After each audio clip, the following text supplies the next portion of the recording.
అసలు ఈ కార్తీక మాసంలో నియమాలు ఏంటి, పూజ ఎలా జరుపుకోవాలి, విధులేంటి అనే విషయం గురించి ఈ వీడియో ద్వారా తెలుసుకుందాము. కార్తీక మాసంలో దశమి, ఏకాదశి, ద్వాదశి తిథులలో శ్రీ మహావిష్ణువును తులసి దళాలతోటి, కమలాలతోటి పూజ చేస్తే జీవించినోళ్ళు ధనానికి లోటు లేకుండా ఉండి సమస్త సౌఖ్యాలు కలగడంతో పాటు అంత్యమున జన్మరాహిత్యం కలుగుతుందట.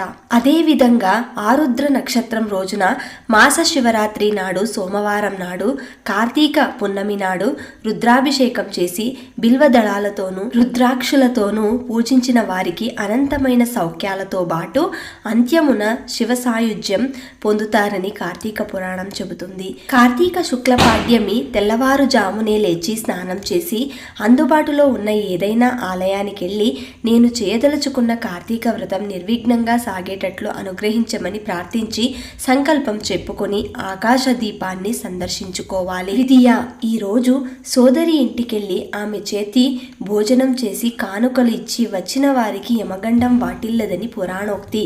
తదియా అమ్మవారికి కుంకుమ పూజ చేయించుకోవడం వల్ల సౌభాగ్య సిద్ధి. చవితి కార్తీక శుద్ధ చవితి నేడు నాగుల చవితి సందర్భంగా సుబ్రహ్మణ్యేశ్వరునికి పుట్టలో పాలు పోయాలి. పంచమి దీనికి జ్ఞాన పంచమి అని పేరు. ఈ రోజు సుబ్రహ్మణ్య ప్రీతర్త్యం అర్చనలు చేయించుకున్న వారికి జ్ఞాన వృద్ధి కలుగుతుంది. షష్ఠి నేడు బ్రహ్మచారికి ఎర్రగళ్ళ కండువా దానం చేస్తే సంతాన ప్రాప్తి కలుగుతుందని ప్రతీతి. సప్తమి ఈ రోజు ఎర్రని వస్త్రంలో గోధుమలు పోసి దానం ఇవ్వడం వల్ల ఆయుష్ వృద్ధి అవుతుంది. అష్టమి ఈ గోపాష్టమి నాడు చేసే గోపూజ విశేష ఫలితాన్ని ఇస్తుంది. నవమి నేటి నుంచి 3 రోజుల పాటు విష్ణు త్రిరాత్ర వ్రతాన్ని ఆచరించాలి. దశమి ఈ రోజు రాత్రి విష్ణు పూజ చేయాలి. ఏకాదశి ఈ ఏకాదశికే బోధనై కాదశి అని కూడా పిలుస్తారు. ఈ రోజు విష్ణు పూజ చేసిన వారికి ఉత్తమ గతులు కలుగుతాయి. ద్వాదశి ఈ రోజు క్షీరాబ్ది ద్వాదశి నేటి సాయంకాలం ఉసిరి మొక్క, తులసి మొక్కల వద్ద దామోదరుని ఉంచి పూజ చేసి దీపాలు వెలిగించడం సర్వ పాపాలను నశింపచేస్తుంది. త్రయోదశి ఈ రోజు సాలగ్రామ దానం చేయడం వలన సర్వ కష్టాలు దూరమవుతాయి. చతుర్దశి పాషాణ చతుర్దశి వ్రతం చేసుకునేందుకు నేడు మంచిది. కార్తీక పూర్ణిమ మహాపవిత్రమైన ఈ రోజు నదీ స్నానం చేసి శివాలయం వద్ద జ్వాలాతోరణ దర్శనం చేసుకోవడం వల్ల సర్వ పాపాలు ప్రక్షాళనమవుతాయి. కార్తీక బహుళ పాడ్యమి ఈ రోజు ఆకుకూర దానం చేస్తే శుభం. విధియ వనభోజనం చేయడం విశేష ఫలాలనిస్తుంది.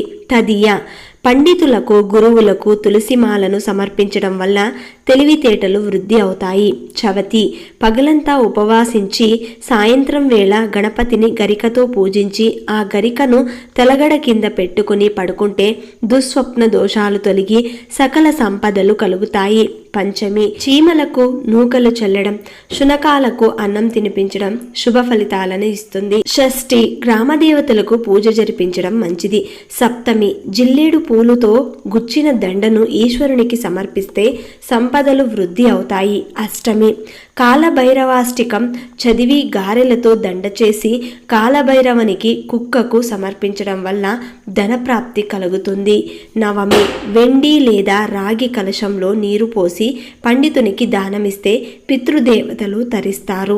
దశమి నేడు అన్న సంతర్పణ చేస్తే విష్ణువుకు ప్రీతిపాత్రులై కోరికలు తీరుతాయి. ఏకాదశి విష్ణువు ఆలయంలో దీపారాధన, పురాణ శ్రవణం, పఠనం, జాగరణ విశేష ఫలప్రదం.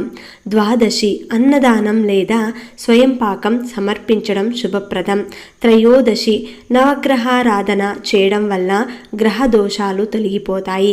చతుర్దశి ఈ మాసం శివరాత్రి నాడు చేసే ఈశ్వరార్చన, అభిషేకం అపమృత్య దోషాలను, గ్రహ బాధలను తొలగిపోతాయి. అమావాస్య నేడు పితృదేవాల పేరిట అన్నదానం లేదా ఉప్పు పప్పుతో కూడిన సమస్త సంబరాలను దానం చేయడం వల్ల పెద్దలకు నరక బాధ తొలగి స్వర్గ సుఖాలు కలుగుతాయి.